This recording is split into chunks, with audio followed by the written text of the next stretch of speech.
On Monday, throngs of Turks descended on Istanbul's Saraburnu coastline to catch a glimpse of their country's recently commissioned, eagerly awaited largest warship.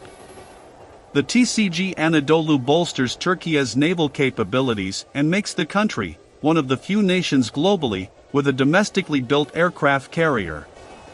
More than Turkey's first aircraft carrier, the ship will also be the world's first vessel with an air wing, mainly comprised of unmanned aircraft.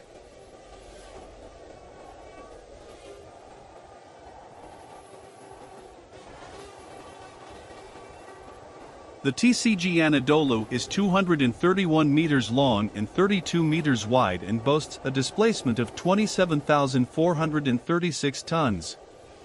It has a top speed of around 21 knots, a range of 9,000 nautical miles, and can operate at sea for 50 days.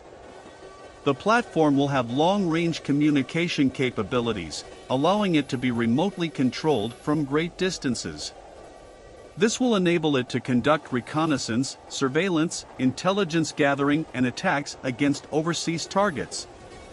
According to the company, the autonomous maneuvering platform will be capable of operating in tandem with piloted aircraft and may carry air-to-air missiles.